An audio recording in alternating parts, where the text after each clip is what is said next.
do like what you just belongs to me.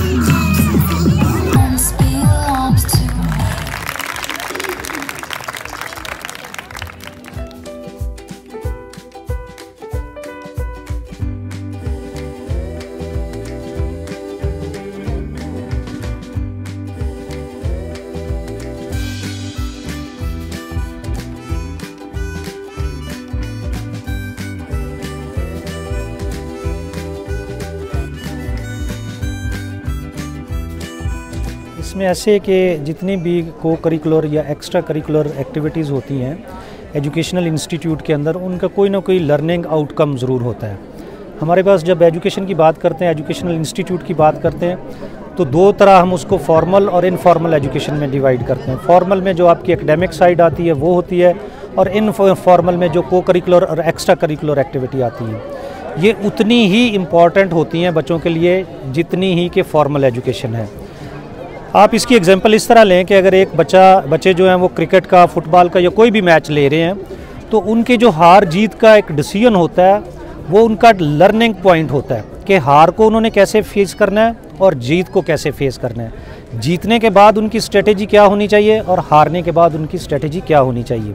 तो ये जो सिनेरियो क्रिएट होते हैं, ये बेसिकली सॉफ्ट स्किल को, डिसीजन मेकिंग को, प्लानिंग को, एफर्ट्स को प्रमोट करते हैं। कोई भी बच्चा, कोई भी प्लेयर जब ग्राउंड के अंदर आता है वो प्रॉपर प्लानिंग के तहत आता है, उसके बाद वो अपनी मैक्सिमम एफर्ट पुट करता है और वो आखिरी मिनट और आखिरी बॉल तक फाइट करता है।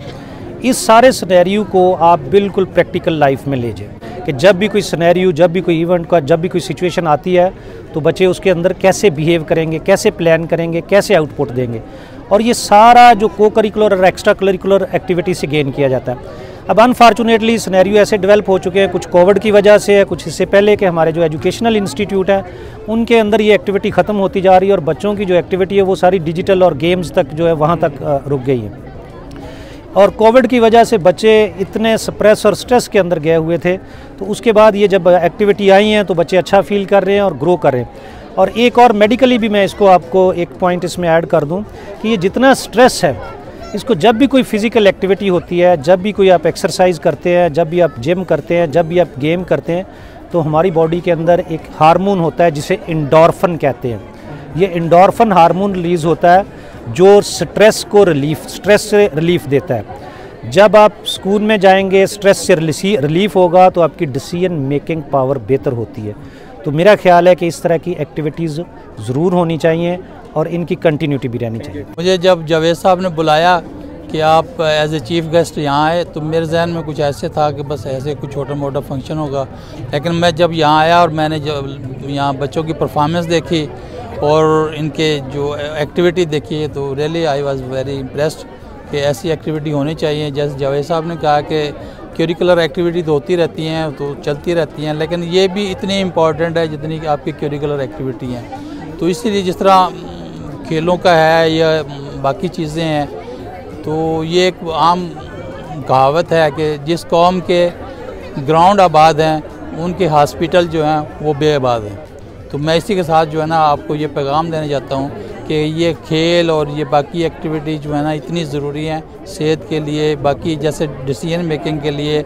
टॉलरेंस जो आजकल माशरे का जो सबसे बड़ा प्रॉब्लम है कि खेलने के बाद आपने हार को कैसे टॉलरेट करना है, तो उससे ये बड़ी आपको जो है ना वो सबक मिलता है, आपको लर्निंग होती है कि आपने कैसे टॉलरेट करना है। और इसमें बाकी भी खेलने वाले तो इन्वॉल्व होते हैं कि बाकी देखने वाले कितने लोग जो हैं उसमें इन्वॉल्व हो जाते हैं। तो ये ओवरऑल सोसाइटी पे उसका बड़ा इफ़ेक्ट होता है कि जो वो खेल होने चाहिए, ग्राउंड आबाद होने चाहिए, स्कूलों में, कॉलेजेस में, हर जगह ये एक्टिविटी जो है ना सेहत के लिए बहुत ज़रूरी है। हमने इसमें चाटी की लस्सी, साग, मक्खन, मकई की रोटी ऐड की है, इसलिए क्योंकि अब हम मतलब सिटीज़ में ये सारी चीज़ें बहुत पीछे रह चुकी हैं, क्योंकि जो कल्चर्स और सारा कुछ है ये रिप्रेजेंट करने का सिर्फ यही मकसद है कि दोबारा चीज़ें बच्चों में डेवलप हों और सारे स्टूडेंट्स को भी सबके हाव ना हो। मेरा राजस्थानी कल्चर है। राजस्थानी में ज़्यादा जो कॉमन होता है उनकी ज्वेलरी होती है, उनकी माथा पट्टी, इयरिंग्स, उनके ड्रेसेस, लॉन्ग ड्रेसेस होते हैं उनके, ये मतलब उनका कॉमन होता है। और हैवी ड्रेसेस होते हैं राजस्थानी कल्चर के, ज़्यादा कॉमन ये है उनका। और उनकी मिठाइयाँ जो है राजस्थान की वो बहुत जो है कॉमन और फेमस है।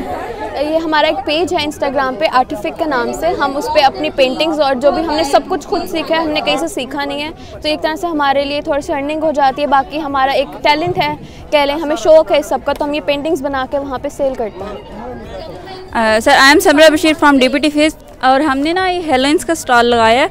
ये हमने इसलिए लगाया कि हम रिप्रेजेंट कर रहे हैं इनको, इस चीज़ को। तो ये कंसीडर किया जाता है कि 200 साल पहले जो है ना, उसे ये एक रिवायत जो है वो की जाती है कि ना लोग हर साल 1 नवंबर को हेलोइंस जो हैं वो अपनी कब्रों से उठ के बाहर आती हैं और वो आके अपने जो सराउंडिंग्स हैं वहाँ पे आके रहती हैं, तो उसको रिप्रेजेंट कर रहे हैं हम, और हमने ये हेलोइंस का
check it once, then I check it twice.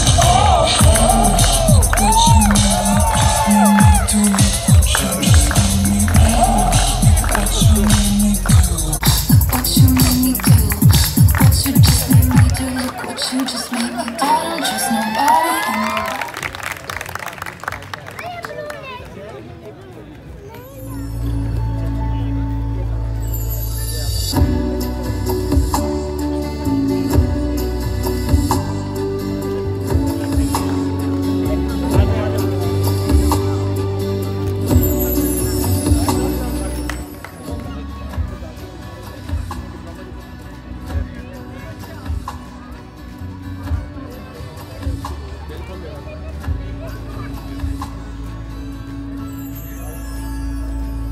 Position goes to Adil Mukhtar from Pharmacy. Second position goes to Zainal Abidin and Wasim from DPT.